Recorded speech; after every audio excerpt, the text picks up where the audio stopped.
Madam Praveen గారి మరణం పైన చాలా అనేక ప్రశ్నలు ఉన్నాయి. ఆయన చంపారని చెప్పేసి, యాక్సిడెంట్ అని చెప్పేసి, అసలు ఏంటి ఆయన చేసిన తప్పేంటి, ఎందుకు ఇలా జరిగింది, ఈ లోటు నుంచి మీరు ఏం మాట్లాడదలుచుకున్నారు? ఓకే, ఫస్ట్ ఆఫ్ ఆల్ క్రైస్తవ సమాజానికి అందరికీ వందనాలు అండ్ షాలో. సో నా క్వశ్చన్ వచ్చేసి ఏంటంటే, ఇంకా మెడికల్ రిపోర్ట్ రాలేదు కాబట్టి, పోస్ట్ మార్టం రిపోర్ట్ కాలేదు కాబట్టి, ఇంకా పోస్ట్ మార్టం అయింది బట్ రిపోర్ట్ ఇంకా ఇష్యూ చేయడం లేటుగా ఉంది కాబట్టి మనం కరెక్ట్గా చెప్పలేము. సో కానీ డెత్ అయితే సస్పెన్షియస్గా ఎక్స్పర్ట్స్ కూడా చెప్పింది ఏంటంటే అది ఇంకా యాక్సిడెంట్ అయితే కాదు, కంపల్సరీ మర్డర్, ప్లాన్డ్, పక్కా plan murder. Because of all క్రైస్తవ సమాజానికి ఆయన ఒక గొప్ప గొంతుగా ప్రశ్నించే వ్యక్తిగా ఉండేవాడు, కానీ ఫస్ట్ అతన్ని లేపేశాడు బికాస్ ఆఫ్ పొలిటీషియన్స్.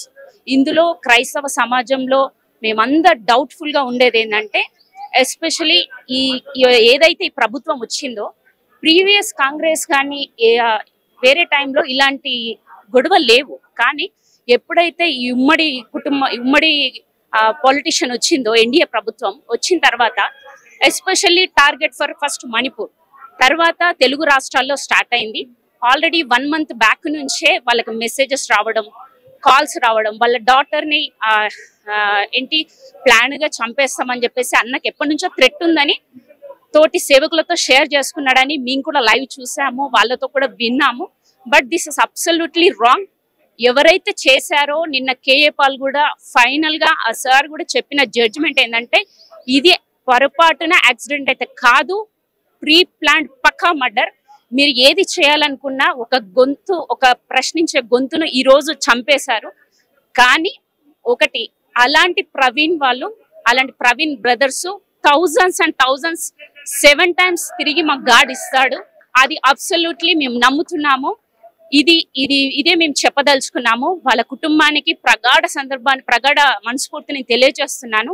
ఇక్కడ ఉన్న క్రైస్తవ యావత్ సమాజానికి నేను తెలియజేయనిది ఏమనగా, ప్రతి ఒక్కరూ ఏంటంటే ప్రార్థించండి వారి కుటుంబం కోసం, మరియు ప్రతి ఒక్కరూ ప్రశ్నించే గొంతుగా మారాలి. ఇలాంటి ప్రభుత్వానికి ఎప్పుడు క్షేమం కాదు అని నేను నమ్ముతున్నాను. ఎందుకంటే ప్రతి ఒక్కరు యవ్వనస్తులు, ప్రతి ఒక్కరు ప్రవీణ్ అన్నతో ఎవరైతే స్పీచ్ లో ఉన్నారో వాళ్ళ సంఘ సభ్యులు, వాళ్ళందరికీ నేను ప్రగాఢ మనస్ఫూర్తిని తెలియజేస్తూ ఇంకా అనేక మంది లేవనెత్తబడాలని నేను కోరుకుంటున్నాను. ఎవరైతే పోస్ట్ మార్టం రిపోర్ట్స్ విషయంలో తారుమారు చేయాలని అనుకుంటున్నారో, definitely God will choose you, no doubt about that. I will tell you because of I'm a God of child of God. నేను నమ్ముతున్నాను. ఏది కూడా తారుమారు చేయకుండా I request Pawan Kalyan CM and Chandrababu Naidu garu, ఎలా ఉందో ఆ పోస్ట్ మార్టం రిపోర్ట్ అలాగే ఇవ్వాలి. ఎందుకంటే అదే న్యాయం. రాబోయే రోజులలో మీరు పొలిటీషియన్ గా ముందుకెళ్లాలన్నా ఇలాంటి రాంగ్ జడ్జిమెంట్స్ ఇవ్వద్దు. సో అలాంటి కరెక్ట్ గా ఇవ్వండి. ఏది న్యాయం చేయాలో అది చేయండి. అంతేగాని ఒకవేళ మనుషులు మాకు న్యాయం చేయకపోయినప్పటికీ మాకు గాడ్ చూస్తున్నాడని మేము నమ్ముతున్నాము. రాజులకు రాజు, ప్రభువులకు ప్రభు. తన బిడ్డలను ముట్టినవాడు తన కనుగుడుతో ముట్టినవాడు సమానం అని చెప్పాడు. కాబట్టి నేను నమ్ముతున్నాను, జడ్జిస్ కంపల్సరీ మాకు కావాలి.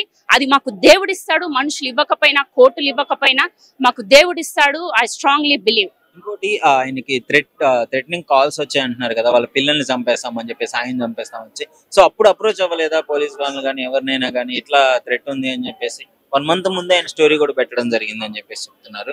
అసలు ఎవరు చేశారు, ఎవరు కాల్స్ చేశారు, ఏమన్నా ఐడియా ఉందా? సో కాల్స్ అనేది పోస్ట్, ఫేస్బుక్ అలాంటి మీడియాలో పెట్టారు.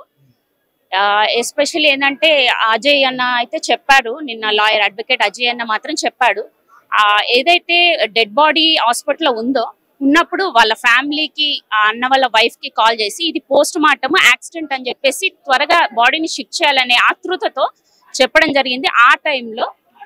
సో ఆ మెసేజ్ వాళ్ళు కొందరు చూశారు, విశ్వాసులు. చూసిన తర్వాత ఎలా రాధా మనోహర్ దాసు ఇంకొక వ్యక్తితో డిస్కషన్ జరిగినప్పుడు ఆ చాట్ అందులో ఉంది. మరి క్రైస్తవ సమాజానికి తెలియక ముందే వాళ్ళకి ఎలా తెలుస్తుంది, హైందవులకు వాళ్ళు ఎలా డిలీట్ చేస్తారు? సో ఇది చాలా ఆలోచింపదగిన విషయము. సో నేను నమ్ముతున్నాను ఇది పక్కా ప్రీ ప్లాన్ మర్డర్, కంపల్సరీ కావాలి, ఎవిడెన్స్ రావాలి. దీన్ని ఖచ్చితంగా ఒక యాక్సిడెంట్ కోణంలోనే చూస్తున్నారు కదా, మర్డర్ అనే ఇష్యూ కోణంలో అయితే వాళ్ళు ఫస్ట్ నుంచి చూసినట్లు అనిపించట్లేదు. మరి దీని గురించి మీరు ఏం చెప్తారు? ఎస్, పోలీస్ వాళ్ళు ఇచ్చే ఎవిడెన్స్ ఏంటంటే జస్ట్ ఆయన టోల్ గేట్ నుంచి ముందుకు బైక్ వెళ్తున్నాడు. ఆ టైంలో హెడ్ లైట్ లేదు, సైడ్ రెడ్ లైట్ మాత్రమే వస్తుంది. మరి మిగతాది ఏమైంది అంటే ఎక్కడి నుంచి ఇప్పుడు జస్ట్ టోల్ గేట్ నుంచి ముందుకు వచ్చేది, ఆ తర్వాత ఆయన ముందుకు వెళ్ళిపోయేది అక్కడ కట్ షాట్ చూపిస్తారు. మరి బ్యాక్ ఇంకా టోల్ గేట్ అంతా ఎంత టోల్ గేట్ ఉందో అంత ట్రాఫిక్. యా డెఫినెట్లీ, ఎందుకంటే ఇంతమంది ఆయన కోసం ఇంతమంది తరలి వస్తున్నారు 2 రాష్ట్రాల నుంచి, ఇంటర్నేషనల్ న్యూస్ కూడా అయింది ఇది. సో కాబట్టి ఇది డెఫినెట్లీ అనుమానాస్పదంగానే ఉంది, no doubt about that. Compulsory we want justice, తప్పకుండా దేవుడు మాకు ఇస్తాడు. అది గనక తీరుమారు చేస్తే దేవుడు న్యాయమైన తీర్పు తీరుస్తాడు. ఆయన లాంటి ప్రవక్తలు అనేక మంది లేపబడతారని నేను గాఢంగా, నేను చాలా బలంగా నమ్ముతున్నాను ఈ మాటలను. ఈ యొక్క చావుని ఏంటంటే ఒక పౌలు వలె ఒక గొప్ప సువార్థికుడు, ఒక యవ్వనస్తుడు, ఒక డైమండ్, ఒక స్టార్, అలాంటి వ్యక్తి రోజు మరణించడం ఆషామాష విషయం కాదు. ఇంతమంది ఆయనను చూడడానికి వచ్చారు. మనం అర్థం చేసుకోవచ్చు, ఆయన ఒకరికి అన్యాయం చేయలేడు, కానీ ఇంతమంది ఆయన కోసం వచ్చి ఆయన కోసము మంచి కోరుకునే వ్యక్తులలో నేను ఒకదాన్ని. బట్ ఇంతమంది వచ్చారంటే ఆయన ఫెయిత్ఫుల్ ఏంది, ఆయన హానెస్ట్ ఏంటంటే ఇన్ ఫ్రంట్ ఆఫ్ మీడియా మీరు అందరూ సపోర్ట్ చేయాలి please. Everybody showing the everybody witness and everybody family members అందరినీ కవర్ చేయండి. మీ అందరినీ దేవుడు ఆశీర్వదిస్తాడు, no doubt about that. Everything cover చేయండి. అక్కడ ఉన్న ఆధారాలు ఏమైతున్నాయో అవన్నీ తారుమారు కావడానికి పోలీస్ కావాల్సిన యాక్షన్స్ కూడా తీసుకోలేదు. సో అది ఇంకా ఎవరు దాన్ని ప్రాపర్ గా ఇన్వెస్టిగేట్ చేస్తారో వాళ్ళకే అది అప్పగింపబడి జరుగుతుంది. సో అదే కంటిన్యూగా జరగాలని నేను కోరుకుంటున్నాను. న్యాయంగా అది రావాలి, రిపోర్ట్ రావాలని నేను కోరుకుంటున్నాను. చూస్తున్నారు కదా, పెద్ద ఎత్తున అయితే నినాదాలు అయితే చేస్తున్నారు, మాకు న్యాయం జరగాలి, అది ఖచ్చితంగా యాక్సిడెంట్ అయితే కాదు, ఖచ్చితంగా ఎవరో మర్డర్ చేసి ఈ విధంగా చేశారు అని చెప్పేసి ఇక్కడ ఉన్న పాస్టర్స్ కావచ్చు, సంఘస్థులు కావచ్చు, ఉద్రిక్త వాతావరణం అయితే నెలకొంటుంది. డెఫినెట్లీ ఇది మర్డరే చేశారు, మాకు న్యాయం జరగాలి, వి వాంట్ జస్టిస్ అనే నినాదాలతో పెద్ద ఎత్తున నినాదాలు అయితే చేస్తున్నారు. ఇక్కడ బాప్టిస్ట్ చర్చి ఎదురంగా అయితే దాదాపు 1 కిలోమీటర్ వరకు ఇంతమంది జనాలు ఉన్నారు. అందరూ ప్రవీణ్ గారిని అయితే చూడడానికి రావడం జరిగింది. సో వచ్చిన ప్రతి ఒక్కరు ఆయన చూసిన తర్వాత ఇది ఖచ్చితంగా మర్డరే చేశారు, అనుమానాస్పదంగానే ఉంది, ఇక్కడ యాక్సిడెంట్ అయితే ఈ విధంగా జరగదు అని చెప్పేసి అయితే చాలా మంది మాట్లాడడం జరుగుతుంది. ఇంతమంది క్రైస్తవుల ఆవేదన, పోలీసు వాళ్ళు యాక్సిడెంట్ గా చిత్రీకరించకూడదు, డెఫినెట్లీ ఇది మర్డర్ కోణంలోనే దీన్ని ఇన్వెస్టిగేషన్ చేయాలి, ప్రాపర్ గా మాకు న్యాయం జరగాలి, రాజకీయ ప్రలోభాలకు పడిపోయి అధికార ఒత్తిళ్లకు లోనయ్యి ఫేక్ రిపోర్ట్ అయితే ఇవ్వద్దు అని చెప్పేసి ఇక్కడ ఉన్న ప్రతి ఒక్కరు అయితే కోరుకోవడం జరుగుతుంది. సో మరి చూడాలి, అంటే పోస్ట్ మార్టం రిపోర్ట్ అయితే ఇంకా రాలేదు, ఇది ఖచ్చితంగా ప్రాసెసింగ్ లోనే ఉంది. ఆ రిపోర్ట్ వచ్చిన తర్వాత అసలు ఏంటి, దీని వెనకాల ఉన్న కారణాలు ఏంటి అనేసి ఆ కోణంలో దర్యాప్తు చేయడం జరుగుతుంది. పోలీసు వాళ్ళు చెప్పే విషయం ఏంటంటే డెఫినెట్లీ రోడ్డు ప్రమాదమే జరిగింది, ఒక కారు గుద్దేసి వెళ్ళడం క్లియర్ గా కనిపిస్తుంది అని చెప్పేసి అయితే వాళ్ళు చెప్పడం జరుగుతుంది. అది కారు, ఇక్కడ సంఘస్థులు ఏమంటున్నారంటే అది ఖచ్చితంగా ప్లాన్ చేశారు, గత నెల నుంచి ఆయనకి ఆయన కుటుంబానికి థ్రెటనింగ్ కాల్స్ వస్తున్నాయని చెప్పేసి అని అంటున్నారు. గత 1 మంత్ ముందు ఆయన స్టోరీ కూడా పెట్టడం జరిగింది, నాకు నా ప్రాణానికి హాని కలగబోతుంది, నాకు థ్రెటనింగ్ ఉంది అని చెప్పేసి ఆయన చెప్పడం జరిగింది.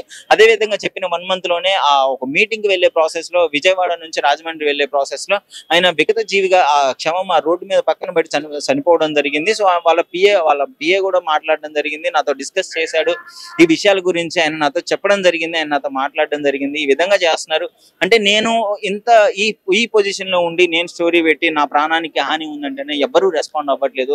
అలాంటిది క్రైస్తవుల మీద జరిగే దాని గురించి ఆయన మాట్లాడడం జరిగింది, ఆయన బాధపడడం జరిగింది అని చెప్పేసి వాళ్ళ పిఏ ప్రేమలత గారు అయితే చెప్పడం జరుగుతుంది. అది చూడాలి అసలు ఈ విధంగా అసలు ఏం జరుగుతుంది, ఆ రిపోర్ట్ వస్తే గానీ ఏం చెప్పలేని పరిస్థితులు అయితే నెలకొంది. ఇక్కడైతే మాత్రం చర్చి దగ్గర అయితే మాత్రం ఒక ఉద్రిక్త వాతావరణం నెలకొందని చెప్పుకోవచ్చు. చాలా మంది పాపం ఆ పాస్టర్ గారిని తలుచుకుంటూ ఆయన చేసిన అంతే ఎంతో మంది ఆర్ఫన్ తీసుకొని దత్తత తీసుకొని వాళ్ళని ఆయన కన్న కూతురుతో సమానంగా పెంచుకుంటున్నాడు అని చెప్పి క్లియర్ గా చెప్తున్నారు.